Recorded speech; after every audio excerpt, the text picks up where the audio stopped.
మత్తయి సువార్త 7వ అధ్యాయము 24వ వచనము. మాథ్యూ చాప్టర్ 7 వర్స్ 24 నుంచి నేను చదువుతాను. కాబట్టి ఈ నా మాటలు విని వాటి చొప్పున చేయు ప్రతి వాడును బండ మీద తన ఇల్లు కట్టుకొనిన బుద్ధిమంతుణ్ణి పోలి ఉండును.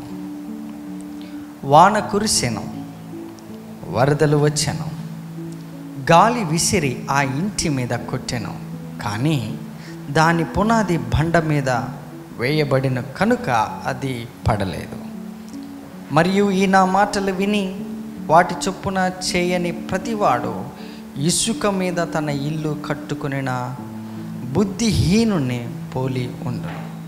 వాన కురిసెను, వరదలు వచ్చెను, గాలి విసిరి ఆ ఇంటి మీద కొట్టెను, అప్పుడది కూలబడెను, దాని పాటు గొప్పదని చెప్పెను. యేసు ఈ మాటలు చెప్పి ముగించినప్పుడు జన సమూహములు ఆయన బోధకు ఆశ్చర్యపడుచూ ఉండిరి. ఏలయనగా ఆయన వారి శాస్త్ర వలె కాక అధికారము గలవాని వలె వారికి బోధించెను. మళ్ళీ చూద్దాం 24వ వచనం. కాబట్టి ఈ నా మాటలు విని వాటి చొప్పున చేయు ప్రతివాడును బండ మీద తన ఇల్లు కట్టుకున్న బుద్ధిమంతుని పోలి ఉన్నాం. అందరూ వినాలి ఈ మాట. ఏ వైజ్ మ్యాన్, ఒక జ్ఞానవంతుడు, ఒక తెలివి కలవాడు ఏం చేశాడంటే దేవుని మాటలు వినడానికి మీలాగా నాలాగా వచ్చి కూర్చున్నారు. వినడం ఎవరైనా వింటారు, ఈ మిస్టేక్ ఎవరు చేయకూడదు. ఓకే, వినడం ఎవరైనా వింటారు. వినడం అనేది బేసిక్, ఒక ఫౌండేషన్లో ఒక భాగం. మనము దేవుని వాక్యం వింటాము. వినిన తర్వాత కాబట్టి ఈ నా మాటలు విని వాటి చొప్పున చేయు ప్రతివాడు. సో కంపల్సరీ దేవుని వాక్యం వినడం కాదు, వాటి చొప్పున చేయాలి. ఓకే, గుర్తుపెట్టుకోండి. దేవుని మాటలు ఎవరైనా వింటారు, దారిన పోయే దానయ్యని వింటాడు, కానీ వాటి చొప్పున చేయువాడు ఏమని రాసింది? నా మాటలు విని వాటి చొప్పున చేయు ప్రతివాడు బండ మీద తన ఇల్లు కట్టుకొనిన బుద్ధిమంతుని పోలి. ఎక్కడ కట్టుకున్నాడు ఇతను? ఓకే, మళ్ళీ చూడండి, అందరు చదవాలి ఆ మాట. చూడండి మళ్ళీ ఒకసారి. ఈ నా మాటలు విని వాటి చొప్పున చెయ్యు ప్రతివాడు బండ మీద ఎక్కడ కట్టారు ఇల్లు? ఒక స్టోన్ మీద, ఒక రాక్ మీద ఈ ఇల్లు అతను కట్టిన వాడిని పోలి ఉండును. ఎగ్జాంపుల్ ఏం చెప్తున్నాడంటే యేసుప్రభువారు, ఒక జ్ఞానవంతుడు ఒక ఇంజనీర్ యొక్క ప్లాన్ విని, నువ్వు చెప్పే మెటీరియల్ కాస్ట్ ఎక్కువైంది, నువ్వు చెబుతున్నటువంటి కన్స్ట్రక్షను ఎందుకు ఇబ్బంది అయిపోతుంది అని అంటే, అయ్యా లేదు, నీవు కడుతున్న ఇల్లు ఎండాకాలం కడుతున్నావు కాబట్టి నువ్వేం చేస్తావంటే నువ్వు లోతుగా తవ్వి, ఈ మాట మీకు అక్కడ ఉంటుంది, లూకాసు వార్తలో ఉంటుంది, డీపర్గా లోతుగా తవ్వి అనే మాట ఉంటుంది. అతను ఏం చేశాడంటే బండ మీద తన ఇల్లు ఎలా కట్టుకున్నాడంటే లోతుగా తవ్వి ఫౌండేషన్ వేసి ఆ దాని మీద అతని ఇల్లు కట్టెను అని ఉన్నది. మనం ఇల్లు కట్టినప్పుడు అది పడిపోకుండా ఉండడానికి ఎన్ని నిర్ణయాలు ఒక ఇంజనీర్ తీసుకొని మనకి చెబుతాడో వాటన్నిటి చొప్పున మనం ఇల్లు కడితే ఎలా ఉంటుందో, దేవుని మాటలు విని వాటి చొప్పున మనము చేసినప్పుడు ఒక ఇల్లు బండ మీద అంటే స్ట్రాంగ్గా ఫౌండేషన్ వేసినప్పుడు ఎంత స్ట్రాంగ్గా ఉంటుందో, అట్టి రీతిగా వాక్యం వినడం వలన కాదు, కానీ విన్న వాక్యాన్ని మనము పాటించటం వలన అప్పుడు ఆ ఇల్లు విశ్వాస జీవితము పడిపోదు. Now listen, this is very important, careful. Now next line చూద్దాం. వాన కురిసెను, వరదలు వచ్చెను, గాలి విసిరి ఆ ఇంటి మీద కొట్టెను, కానీ దాని పునాది బండ మీద వేయబడిన గనుక అది.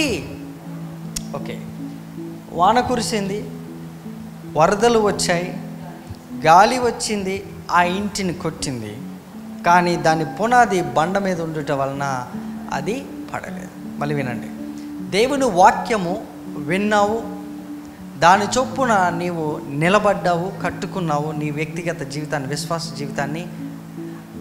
ఆ తరువాత చెప్పాలి ఇల్లు కట్టిన తర్వాత వచ్చిందా, కట్టక ముందు వచ్చిందా? అందరు చెప్పాలి, గట్టి చెప్పండి. దేవుని వాక్యం విన్న తర్వాత దాని ప్రకారం నువ్వు చేసుకుంటూ వెళ్ళిన తర్వాత 100% నీవు నీతిమంతుడివి, యథార్థవంతుడివి, లక్షణంగా నీ ఇల్లుని అంటే నీ వ్యక్తిగత జీవితాన్ని నిర్మించుకున్న తర్వాత దేవుడే ఆ గాలిని పంపాడు. మళ్ళీ చూడండి ఆ వచనము అందరూ. వాన కురిసింది, వరదలు వచ్చినవి, గాలి విసిరినది, ఆ వ్యక్తిని కొట్టింది, కానీ యోబు మాత్రం పడలేదు. హల్లెలూయా. ఇప్పుడు చెప్పండి, యోబుకి ఎందుకు శ్రమ వచ్చింది? నిజంగా యోబు యథార్థతను పట్టుకొని ఉన్నాడా లేదా? తన స్నేహితులందరూ ఏమంటున్నారంటే, అయ్యా నీవు పాపం చేసేదివి, పాపం చేసిన వాడికి, భక్తిహీనుడికే ఇలాంటి శ్రమలు వస్తాయి, ఒక్కసారి మీ పితరులు అందరిని కూడా దగ్గరగా నీ పితరులు జ్ఞానవంతులు అందరిని అడిగి చూడు యోబు అని వాళ్ళ స్నేహితులు చెబుతున్నారు. అతను ఏమంటున్నాడంటే, అయ్యా క్షమించండి, నేను కట్టబడినటువంటి పునాది ఇసుక మీద కాదు, బండ మీద. వరదలు వచ్చినాయి, వాన కురిసింది, గాలి వచ్చి యోబు ఇంటిని కొట్టింది, కానీ అందరూ పడ్డారు, కానీ యోబు మాత్రము పడలే. ఎవరు ఇసుక మీద కట్టబడ్డారో, ఎవరు బండ మీద కట్టబడ్డారో అనేది ఎప్పుడు తెలుస్తుంది అంటే టెస్ట్ వస్తేనే తెలుస్తుంది. మీరు ఇప్పుడు వాడుతున్నటువంటి వెహికల్కి ఉన్న టైర్స్ కానీ, దానికి ఉన్నటువంటి వీల్స్ కానీ, దాంట్లో ఉన్న ప్రతి పార్ట్ కూడా ఫైర్ గుండా వెళ్ళి ఉంటుంది. దాన్ని టెస్ట్ చేస్తారు. ఈవెన్ రోప్స్, మీకు అప్పుడప్పుడు రోడ్ల మీద ఇవి ఏమంటారు, వాటిని జైంట్ వీల్స్ పెడతారు కదా, వాటన్నిటికీ పర్మిషన్ కావాలా? ఎందుకంటే ప్రాణాలతో చెలగాటం, అది కంపల్సరీ టెస్ట్ చేస్తేనే వాడతారు. మనం అప్పుడప్పుడు బట్టల షాపు పోయి వాడిని అడుగుతాం, అబ్బా 200 రూపీస్కే ఇంత మంచి డ్రెస్ ఇస్తున్నారా, నాకు ఎందుకో డౌట్ కొడుతుంది, కలర్ పోతుంది కదా. లేదు మేడం, ఏ మాల్ వచ్చాయే అని అంటాడు. ఎందుకాడు? కలర్ పోదు మేడం అని అంటాడు. వాడు కలర్ గ్యారంటీ మేడం అని అంటాడు. నువ్వు ఎంత ఏమంటారు బ్రాండెడ్ షర్ట్స్ ప్యాంట్స్ తీసుకున్నా 6 నెలల తర్వాత కంపల్సరీ షేడ్ అయిపోతూనే ఉంటుంది, నో గ్యారంటీ. కానీ ఇంతకాలం ఉంటుంది, ఇంత లాస్టింగ్ అనేది ఉంటుంది అనేది ఒకటి ఉంటుంది. కాబట్టి మనము పెట్టే వాల్యూ, మనం ఇచ్చే డబ్బులను బట్టి వస్తువును ముందే అంచనా వేస్తాము, ఇది ఎక్కువ కాలం ఉండదని. 3 నెలలకు ఒక ప్యాంటు కొనుక్కుంటే, ఒక లెగ్గిన్ కొనుక్కుంటే సరిపోతుందిలే, ఎందుకు వచ్చినా. ఎక్స్పెన్సివ్ పీపుల్ ఏం ఆలోచిస్తూ ఉంటారు, ఎక్స్పెన్సివ్ వస్తువులు కొనేటోళ్ళు మనకు ఒక 4-5 సంవత్సరాలు ఉండాలి ఏది కొన్నా అంటే. ఆ 4-5 సంవత్సరాలు ఉండాలని 4-5 సంవత్సరాలు ఆ వస్తువుని వాడు 4-5 సంవత్సరాలు నానబెట్టలేదు, 4-5 సంవత్సరాలు ఉంటుందని తన స్పిరిట్తో ఊహించుకొని దానికి కావాల్సిన టెస్ట్లోకి ఒక క్లాత్ని తీసుకెళ్తాడు, దానికి కలర్ వేస్తాడు. అన్నీ వేసిన తర్వాత ఏది కూడా కలర్తో రాదు, గుర్తుపెట్టుకోండి. కేవలం పత్తి అంతే కదా, కాటనే కదా, ఇంకేమున్నది, దాన్ని ఏమంటారు, అవి పురుగులు, పట్టు, అవన్నీ కలర్తో రావు. నువ్వు వేసుకున్న కలరు వాళ్ళు యాడ్ చేసిన కలరు, అది లాస్టింగ్ ఉండడానికి. అంటే దేవుని వాక్యం వినడం కాదు, అది ఎంతకాలం నువ్వు పట్టుకొని ఉంటావు అనేది. వాన వచ్చింది, వరద వచ్చింది, గాలి వచ్చి కొట్టింది, అయినా నేను నీతిమంతునని యోబు అలాగే పట్టుకొని ఉన్నాడు, కాబట్టి అది పడలేదు. ఈ రాత్రి ఒకటే గుర్తుపెట్టుకొని, నీ యథార్థత తప్పితే ఇంక ఏది నిన్ను బతికించదు ఈ భూమి మీద, అదొక్కటే బండ గుర్తు. There is no doubt about it. అసలు ఒక్క సెకండ్ కూడా నువ్వు ఆలోచించకు. నీవు ఏ విషయం, ఏ వాగ్దానం అనేది పట్టుకొని ఉన్నావో వరద వస్తూ ఉంటుంది. ఇంగ్లీష్లో ఏమని ఉంటుంది అంటే, లూకాసు వార్తలో స్ట్రీమ్స్ అని ఉంటుంది. స్ట్రీమ్స్ అంటే ఏమంటారు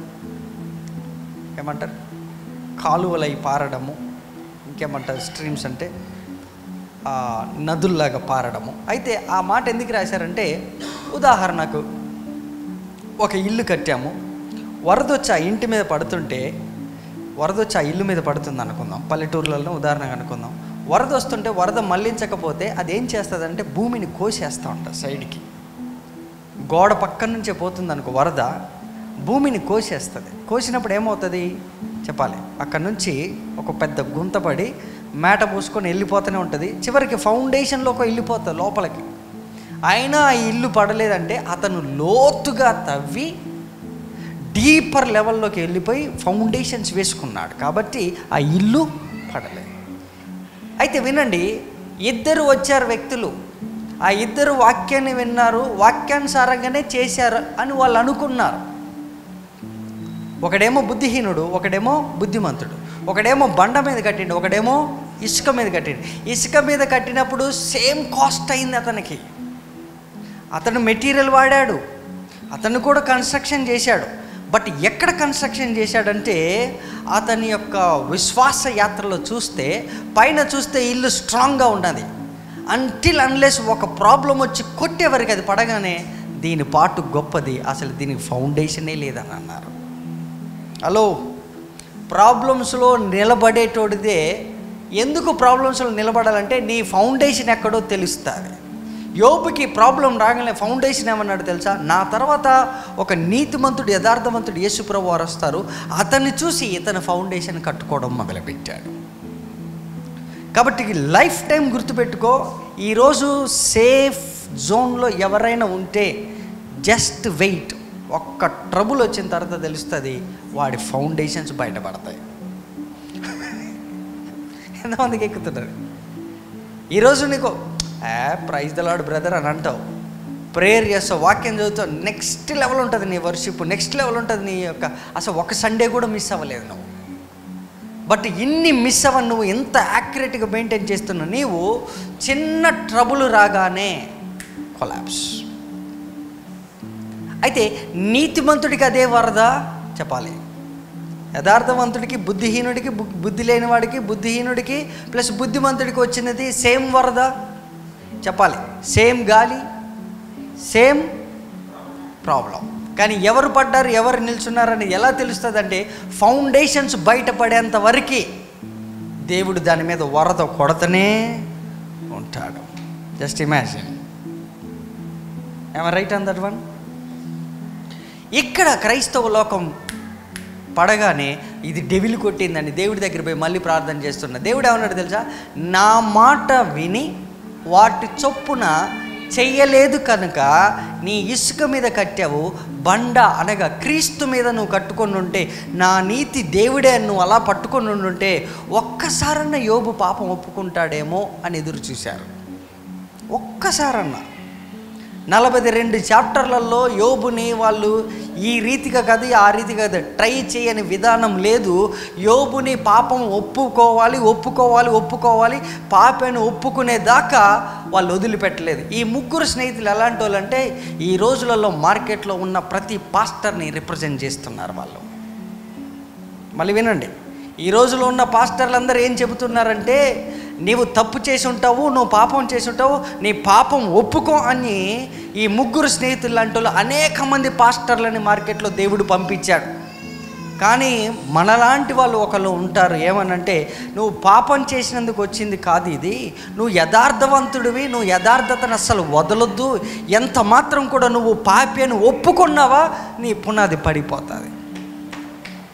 మళ్ళీ గుర్తుపెట్టుకోండి, నువ్వు పాపి అని ఏ రోజైతే కన్ఫర్మ్ చేస్తావో ఆ రోజు నీ ఇల్లు పడిపోతుంది. ఇది క్రీస్తు తర్వాత వచ్చిన జీవితము. మళ్ళీ వినండి సిస్టర్, బ్రదర్, మళ్ళీ వినండి, యు మిస్ దిస్. చుట్టూ ఉన్న స్నేహితులు పాస్టర్ లాంటి వారు, వాళ్ళు ఏమంటున్నారంటే సండే సర్వీస్ చెప్పగానే మేబీ నువ్వు ఎక్కడో పాపం చేసావు, మిస్టేక్ చేసావని చెప్పరు వాళ్ళు, నువ్వు పాపం చేసావని చెప్తారు. ఇమీడియట్గా లాస్ట్ మూమెంట్లో ఏమంటారు చెప్పు, కంక్లూజన్లో చేతులు ఎత్తి ప్రభువా మరి నేను పాపం చేశానేమో. కొంతమంది అందులో యోబు లాంటి వాళ్ళు ఉంటే నేను ఏ పాపము చేయలేదు, నేను చేసిన పాపాన్ని ఆయన తీసేశాడు, ఈ కష్టం, ఈ ప్రాబ్లం, ఈ వరద, ఈ నీళ్లు, ఈ గాలి, ఇవన్నీ నా మీద ఎందుకు పడ్డాయంటే నా నీతిని నేను పట్టుకొని ఉన్నానా లేదా అని తెలియడానికి దేవుడు ఇది పెట్టాడని పట్టుకొని ఉంటే దాన్ని ఒప్పుకోవద్దు పాపాన్ని. పాపమును ఒప్పుకోవద్దు. ఇదేం డాక్ట్రిన్ అని మీరు అడగొచ్చు. వినండి, మీరు యేసుక్రీస్తుని నమ్ముకోక ముందు మీరు పాపం ఒప్పుకున్నారు. ఏమనంటే, నేను పాపిని ప్రభువా, నన్ను క్షమించు, నన్ను రక్షించు అని నీవు అడిగితే ఫర్ ఎవర్ నిన్ను రక్షించబడ్డావు నీవు. గుర్తుపెట్టుకోండి, యేసు ప్రభువారు మనల్ని నీతిమంతులుగా చేశారా అంటే చేశారు. ఆ రోజుకి చేశారా, రేపటి కోసం చేశారా, ఫర్ ఎవర్ చేశారా అన్నది మన యొక్క రక్షణ మీద ఆధారపడి ఉంటుంది. ఏ రోజు వరకు నీ సాల్వేషన్ అంటే, నువ్వు పాపిగా ఉన్నప్పుడు యేసుక్రీస్తుని నమ్ముకోనప్పుడు నువ్వు చేసే ప్రార్థన వర్ధిల్లుతుంది. ప్రభువా నేను పాపిని, నన్ను క్షమించు అని అన్నావు, బట్ ఓకే, నో ప్రాబ్లం. దేవుడు క్షమించి రక్షించి అన్నీ తుడిచివేసి బాగు చేశాడు. దేవుడు బాగు చేసిన తర్వాత నువ్వు బాగుపడ్డావు, ఆయన మాట విన్నావు, బండ మీద ఇల్లు కట్టావు. ఇప్పుడు దేవుడు మళ్ళీ ఒక వరదను తీసుకొచ్చాడు. ఎందుకు తెలుసా? నిజంగా నీవు యథార్థవంతుడు అని నమ్ముచున్నావా లేదా అంటానికి ఈ వరద వచ్చింది. హల్లెలూయా. ఎంతమందికి అర్థమైంది ఈ మాట?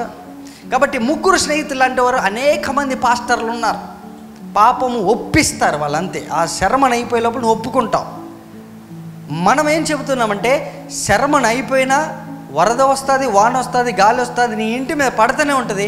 నువ్వు మాత్రం పైన మాత్రం ఒప్పుకోవద్దు. ఎందుకంటే నిన్ను నీతిమంతుడిగా దేవుడు చేశాడు కాబట్టి నీ నీతిని నీ యథార్థతని పొరపాటుని ఎంత నష్టం జరిగినా నువ్వు మాత్రము యథార్థతను మాత్రం వదలొద్దు. అంతే. దాన్ని ఒక్క మాటలో చెప్పాలంటే, స్నేహితులందరూ ఏమంటున్నారంటే, నువ్వు పాపం ఒప్పుకో. డెవిల్ ఏం చేస్తుంది తెలుసా? నువ్వు పాపమని ఒప్పుకో. నిన్ను ఒప్పుకున్నది ఏంది మరి? నిన్ను ఒప్పుకున్నది ఏంటి? ఈరోజు ఏంటి? మళ్ళీ డెవిల్ ఒక్కసారి నువ్వు పశ్చాత్తాపడ్డావంటే ఫర్ ఎవర్ అది. మరి ఎందుకు ఈ ఇంటి మీద, బండ మీద కట్టబడిన ఇంటికి, అదే ఇసుక మీద కట్టబడిన ఇంటికి రెండిటికి వరద వచ్చింది, రెండిటికి వాన వచ్చింది, రెండిటికి గాలి వచ్చింది, రెండిటి మీద కొట్టింది. రెండు ఇండ్లే కట్టిన తర్వాత వచ్చింది. నీతిమంతుడిగా తీర్చబడ్డ తర్వాత వచ్చిన ఛాలెంజ్ ఇది. అప్పుడు నిజంగా వాగ్దానాన్ని పట్టుకొని ఉన్నావా, లేకపోతే ఏదో ఇసుక మీద కట్టిన ఇల్లు లాగా ఉన్నావా అనేదానికి టెస్ట్ ఇది. ఎంతమందికి అర్థమవుతుంది? రీజన్, పరలోకంలో దేవుడు అప్రూవ్ చేశాడు యోబు నీతిమంతుడని. సాతాను కూడా అప్రూవ్ చేసింది నిజంగానే ఆయన నీతిమంతుడని. కిందకి వీళ్ళిద్దరూ వచ్చినప్పుడు ప్రాబ్లం సాతానుతో ఏమీ లేదు, దేవుడితో ప్రాబ్లం ఏం లేదు. వాళ్ళిద్దరూ ఏమని అగ్రి అయ్యారంటే, పరలోకంలో మనం అక్షయ్ని టెస్ట్ చేద్దాం. ఆయన మారుమనసు పొందాడు, రక్షణ పొందాడు కదా, నిజంగా నీతిమంతుడని ఒప్పుకుంటాడా లేదా అని ఒక చిన్న టెస్ట్ పెడదామని పెట్టారు. పెట్టగానే ఇటు దేవుడు ఇటు లూసిఫరు ఇద్దరు కూడా ఏమని కన్ఫర్మ్ అయ్యారంటే, నేను యేసుక్రీస్తు రక్తం ద్వారా ఈ వ్యక్తిని నేను స్వస్థపరిచాను, బాగుపరిచాను, నీతిమంతుడిగా చేశాను. అయితే అతను ఏమన్నాడంటే, థ్యాంక్ యూ లార్డ్, నన్ను ఇప్పుడు రక్షించినందుకు చాలా వందనాలు, నన్ను నీతిమంతుడిగా చేసినందుకు చాలా థ్యాంక్ యూ అని చెప్పి తన జీవితం బాగున్నది. 7,000 గొర్రెలు ఉన్నాయి, 3,000 ఒంట్లు ఉన్నాయి, ఎన్ని పెరిగే వరకు అక్షయ్ అనుకున్నాడు, చాలా బాగా దేవుడు నన్ను ఆశీర్వదించాడు. ఈ గ్యాప్లో డెవిలును దేవుడు ఏమన్నారంటే, ఇంత నీతిమంతుడికి ఇంత ఆస్తి ఇస్తే నిజంగా ఆయన వర్షిప్ చేస్తుంది ఆస్తి వల్లనేమో, ఒకసారి టెస్ట్ చేద్దాం ప్రభువా అని అన్నాడు. సరే టెస్ట్ చేయి, ఎందుకైనా మంచిది అన్నాడు. అప్పుడు వాన వచ్చింది, వరద వచ్చింది, గాలి వచ్చి కొట్టింది. ఇమ్మీడియట్గా వర్షిప్ చేయడం ఆపేశాడు, ఇమ్మీడియట్గా ప్రార్థన చేయడం ఆపేశాడు, ఇమ్మీడియట్గా మందిరాన్ని ఆపేశాడు. నాకు దేవుడిని ఇంత నమ్ముకుంటే ఎందుకు ఇట్లా చేశాడు, ఇప్పుడు ఇంతమంది ముందు అవమాన పాలైపోయింది, నా బ్రతికేంది ఇట్లా అయిపోయింది, ఇప్పుడు నేను తలెత్తుకోలేని పరిస్థితి. యోబు ఏమంటాడు తెలుసా?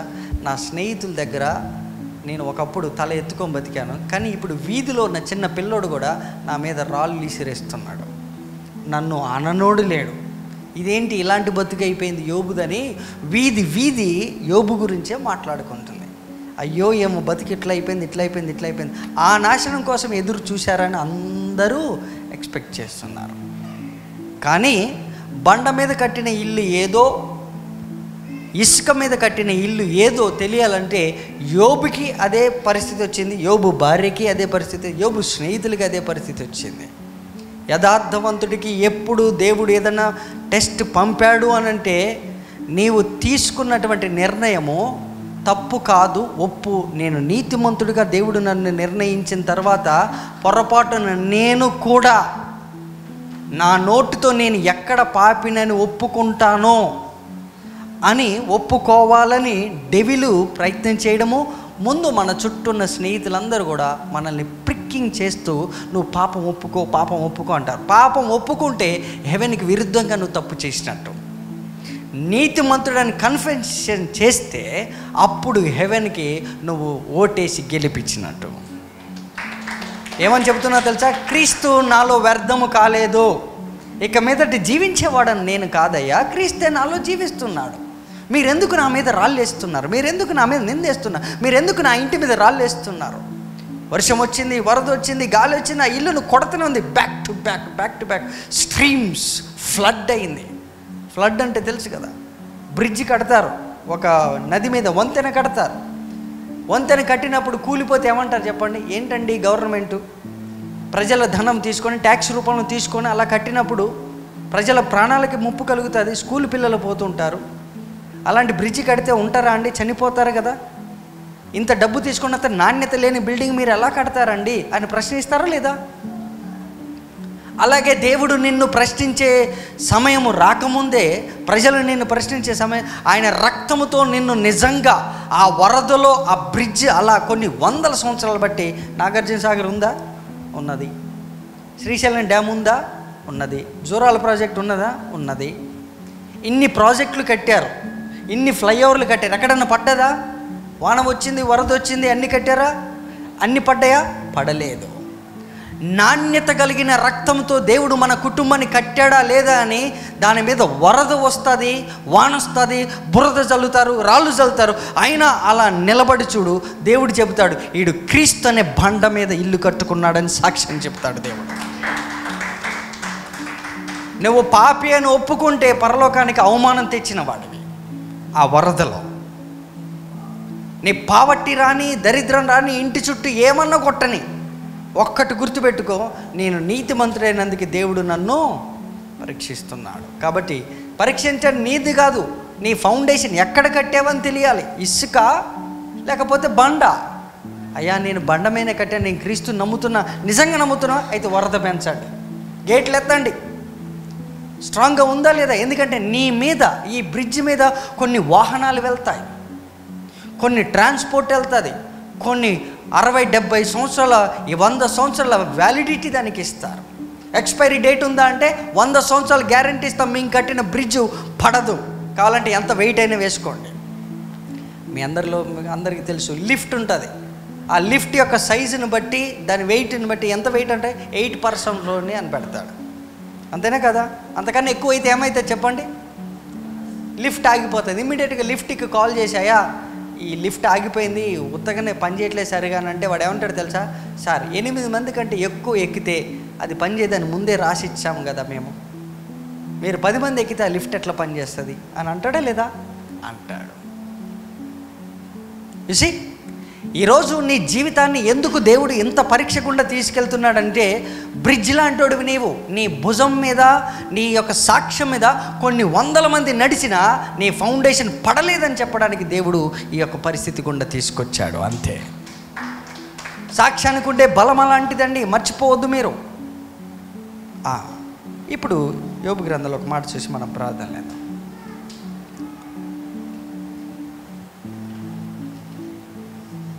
14వ అధ్యాయానికి వెళ్దాం అందరం.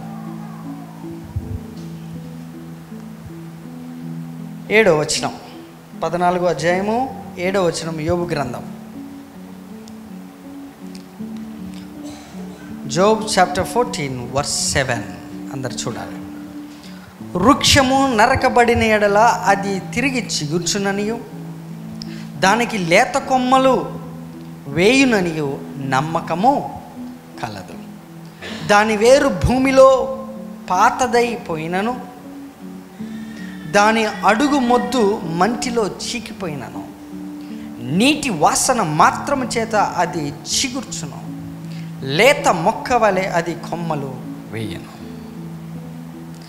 మళ్ళీ చూడండి 7వ వచనము, వృక్షము చెట్టు నరకబడిన ఎడల అది తిరిగి చిగుర్చుననియు, దానికి లేత కొమ్మలు వేయుననియు నమ్మకం కలదు. దాని వేరు భూమిలో పాతదైపోయినను, దాని అడుగు మొద్దు మంటిలో చీకిపోయినను, నీటి వాసన మాత్రము చేత అది చిగుర్చును, లేత మొక్క వలె అది కొమ్మలు వేయును.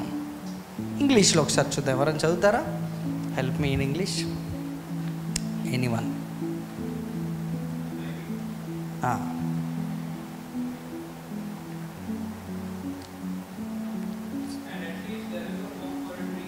And at least there is a hope for a tree. ఒక వృక్షానికి ఏమున్నదంట?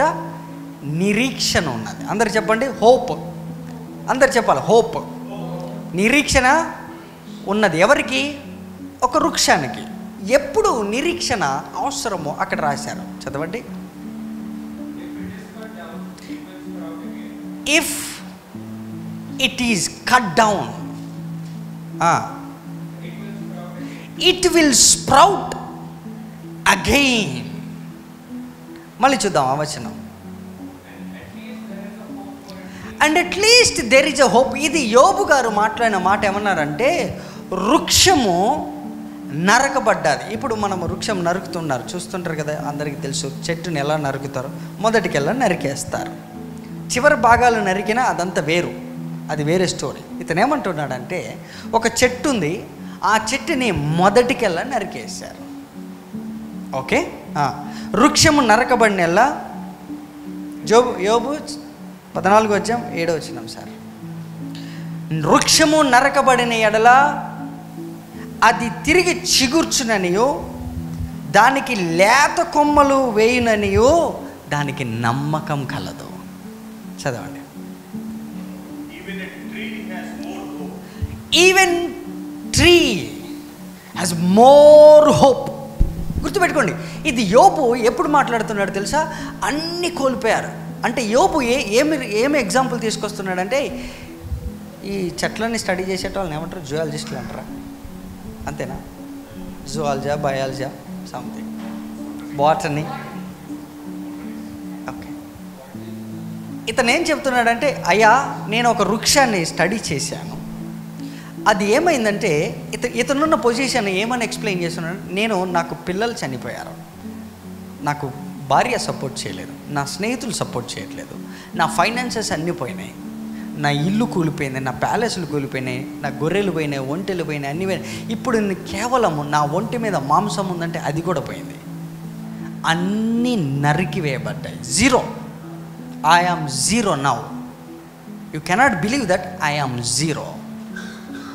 ఇప్పుడు అతను ఏమంటున్నాడంటే, ఒక చెట్టు మొదటికెల్లా నరకబడితే మీరు చూస్తే నిజంగా ఆ చెట్టు లోపల, చెట్టు ఒక స్పిరిట్ ఉంది, దానికి ఒక హోప్ ఉంటే దాన్ని స్టడీ చేశాడు యోబు.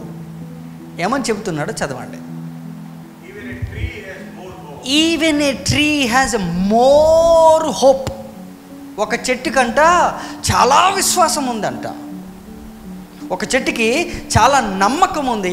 ఆ నమ్మకం ఏమని ఉందంటే, ఎవరైనా దారిన పోయేటోడు నన్ను నరికేసినా, నన్ను పొరపాటున వాళ్ళ ఇంట్లో గుమ్మముల కొరకు, డోరు కొరకు, వాళ్ళకు ఫర్నిచర్ కొరకు నన్ను మొదటికెళ్ళ నరికేసి వాళ్ళ జీవితకాలం అంతా వాళ్ళ ఇంట్లో ఒక కిటికీ గానో, ఒక డోరు గానో, ఒక డోర్ పోస్ట్ గానో, ఫర్నిచర్ గానో, బెడ్ గానో ఉండుటకు నన్ను ఏ రీతిగా నరికి వాళ్ళకి సాదృశ్యంగా మార్చుకోవడానికి, లేదా వాళ్ళకి అవకాశం కొద్దీ డైనింగ్ టేబుల్గా మార్చుకోవడానికి నన్ను నరుక్కొని పోతారు.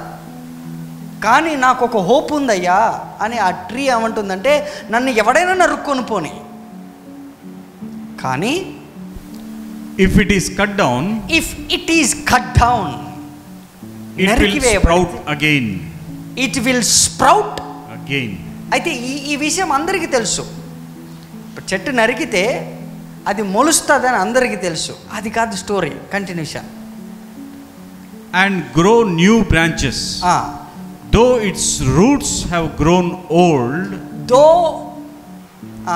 though its roots వేర్లు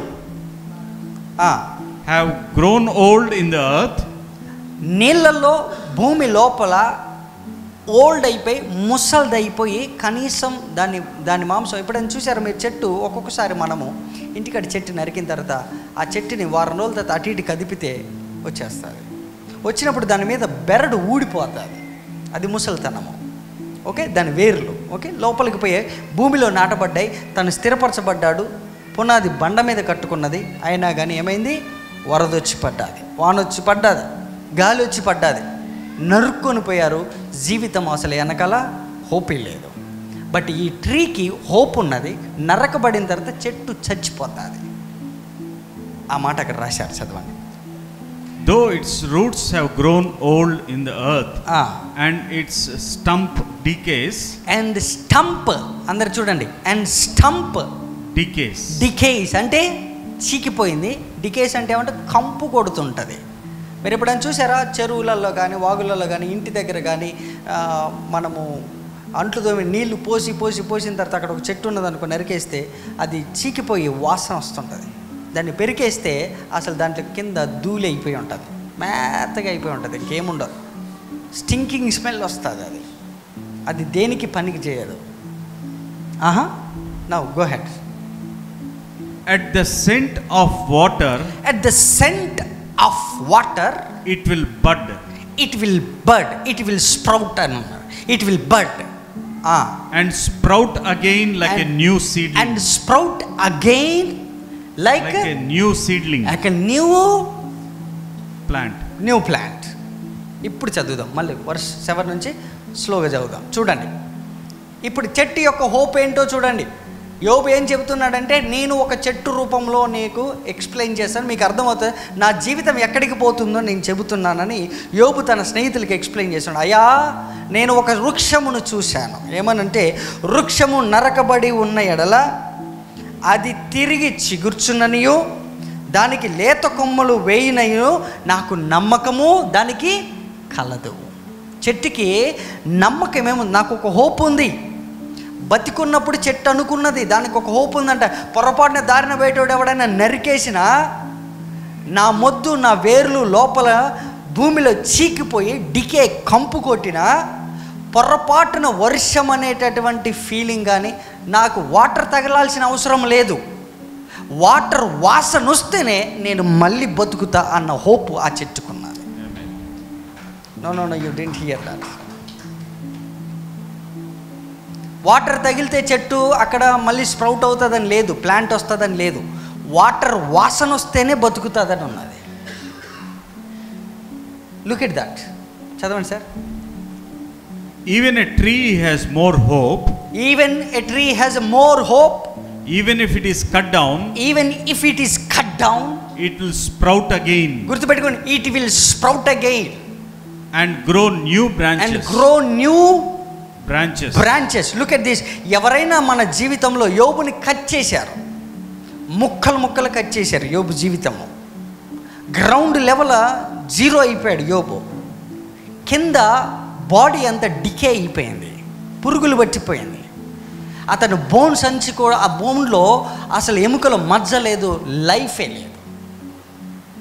అట్లాంటి యోబు జీవితం భూమిలో చీకిపోయింది, కంపు కొడుతున్న ఆ టైంలో యోబు ఏమంటున్నాడంటే, ఆ ట్రీకే అంత హోప్ ఉంది. ఏమనంటే, పొరపాటున నీటి వాసన, just see scent, at the scent of water, నీళ్ళ వాసన. అప్పుడప్పుడు వర్షం వస్తే ఫస్ట్ వర్షానికి ఏమనిపిస్తుంది అండి? ఎక్కడో వర్షం. నిజంగా చెప్పండి, మీ బాడీ అంతా ఎట్లా అయిపోతుంది చెప్పండి? అసలు ఎండాకాలం పోయిందిరా అన్న ఫీలింగ్ వచ్చేస్తుంది. అలాగే చెట్టుకి వాటర్ వాష్ రాగానే, నేను ఎంతకాలం కంపు కొట్టిన నా జీవితము మళ్ళీ తిరిగి చిగురిస్తాననే దానికి హోప్ ఉన్నది. ఒక చెట్టు చచ్చిపోయిన చెట్టు డికే అయిపోయింది. చచ్చిపోవడం కాదు, డికే అంటే పురుగులు బట్టి చెట్టు కంప్లీట్గా. లాజరన్న కొంచెం బెటర్, కానీ ఈ చెట్టు మరీ దారుణం. చెట్టుకున్న హోప్ని స్టడీ చేసి యోబు ఏమంటున్నాడంటే, డెఫినెట్గా ఈ చెట్టు ఎలాగైతే తిరిగి వస్తుందో, ఇంకో మాట చెప్పాడు అక్కడ, న్యూ బ్రాంచెస్ అని ఒక మాట ఉంటుంది. చదవండి sir. It will sprout again. It will sprout again. మళ్ళీ కొమ్మలు వస్తాయి. And grow new branches. కొత్త బ్రాంచెస్ అంటే న్యూ యంగ్ బాడీ, లైఫ్ తిరిగి వస్తుంది. ఒక బ్రాంచ్గా ఉన్న నేను ఒక చోటే దాచిపెట్టబడ్డా. నేను ఒక ఏరియాలో ఉంటే నన్ను నరికారు. ఇప్పుడు చూడు కొన్ని వందల బ్రాంచెస్ బయటకు వచ్చినాయి, బికాస్ నువ్వు నన్ను నరికినందుకు. మన లైఫ్ని ఎంతమంది అయితే నరుకుతారో అంత మంచిది. అన్ని ఎక్కువ బ్రాంచెస్ నీలాంటి వాళ్ళని తయారు చేయొచ్చు. నీలాంటి వాళ్ళ విజన్ని ప్లాంటేషన్ చేయడానికి దేవుడు ఈ సిచ్యువేషన్ తీసుకొస్తాడు. ఇలాంటి టైంలో నీకు ఉండాల్సింది ఒకటి హోప్. పక్కన చెప్పండి, ఎవరు హోప్ చెప్పండి? చెట్టు. ఏమన్నా తెలుసా? Even tree has a more hope that I will bird again, I will come back, I will. కానీ ఒక్క దానికోసం ఎదురు చూసింది. దేనికోసం చెప్పండి? చెట్టు దేనికోసం ఎదురు చూసింది? The smell. Now that's question. ఏమంటే చచ్చిపోయిన చెట్టు చచ్చిపోయిందని డిక్లేర్ చేసి కంపు కొడుతుంది, దాని స్మెల్లే ఇంకొకడికి వస్తుంది. సరే, దీనికి స్మెల్ వస్తుందని చెట్టు బతికిందా లేదా? చెప్పాలా? చెట్టు చావచ్చు, కానీ నీ విశ్వాసం, నీ హోపు చావకుండా కాపాడుకో. బతుకుతో తిరిగి వస్తావు. డోంట్ లూజ్ హోప్ అంటారు కదా. Don't lose your hope. చెట్టు చచ్చిపోయింది, కంపు కొడుతున్నది, దాని వాసనే 10 మందికి వస్తుంది. అయ్యా నీ బతికే చక్కగా లేదు, మళ్ళీ నువ్వు వాసన కోసం ఎదురు చూస్తున్నావా? నీళ్ళ కోసం ఎదురు చూస్తున్నావా? You see, people don't understand our faith, our hope, the only hope. ఒక్కసారి కనుక హోప్ పట్టుకొని దేవుడు నన్ను తిరిగి లేపుతాడు. దేవుడు నన్ను ఏమయ్యా ఈ స్థితికి వెళ్ళినాక యోబు ఎవరైనా లేపుతారా? యోబు డెఫినెట్గా నాకు తెలుసు అయ్యా, చెట్టు ఇలా చచ్చిపోతే నాకు తెలుసు. చెట్టు నేను చూశాను, చీకిపోయింది, కంపు కొట్టింది, పురుగులు పడ్డది, భూమిలో కలిసిపోయింది. కానీ ఒక్క సీజన్ కోసం ఎదురు చూసింది. ఆ సీజన్ ఎండాకాలం అయిపోయింది, వర్షాకాలం వాసనలాగా వాటర్ తగలలేదండి. ఇక్కడ వాటర్ ఏం తెలుసా? ఒకటి వాక్యం. వాటర్ దేనికి తెలుసా? పవిత్రతకి. వాటర్ దేనికోసం? లైఫ్. వాటర్ దేనికోసం? పరిశుద్ధాత్మ. వాటర్ దేనికోసం? Baptism.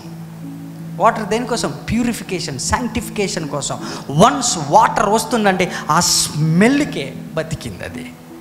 The same smell, the same aroma, the same season ఈ రోజు నుండి స్టార్ట్ అవుతుంది మనకి. I'm telling. తెలుసా, మనకి కనీసం బ్రీత్ తీసుకొని చప్పట్లు కొట్టి దేవుని హానర్ చేయడానికి కూడా లేనంత డికే అయిపోయింది లైఫ్. దాని నుంచే లేపుతా అంటున్నాడు. అక్కడ నీకు హోప్ ఒక్కటే పెట్టుకో, ప్రభువా నన్ను తిరిగి లేపుతావా లేదా అన్న క్వశ్చన్ వద్దు. చెట్టు చచ్చిపోయింది, చచ్చిపోయిన చెట్టుకి వాసన చూస్తుంది, హోప్ ఒక్కటే.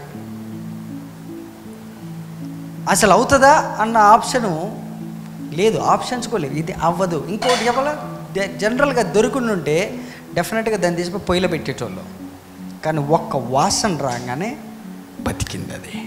ఈరోజు అదే ప్రార్థన మనం చేస్తున్నాం. నీ హోప్ని అలా పట్టుకొని ఉండు, కొన్ని వందల బ్రాంచీలు నీ నుంచి మొలిపిస్తాడు దేవుడు. That's the God.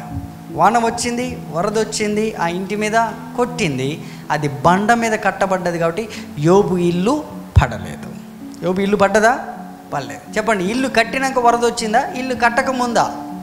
యోబు నీతిమంతుడని తీర్చబడ్డ తర్వాత వరద వచ్చిందా, లేకపోతే యోబు నీతిమంతుడు కానప్పుడా? నీతిమంతుడు తీర్చబడ్డ తర్వాత నిజంగా నీతిమంతుడివా కాదా, పట్టుకున్నవా లేదా అని టెస్ట్ చేశారు. పట్టుకొని అలాగే ఉన్నాడు. అది బండ మీద కట్టబడిన ఇల్లు. ఈ రాత్రి దేవుడు మనకు వాగ్దానం చేస్తున్నది ఒకే ఒకటి. మనకున్న హోప్ ఒక్కొక్కటి.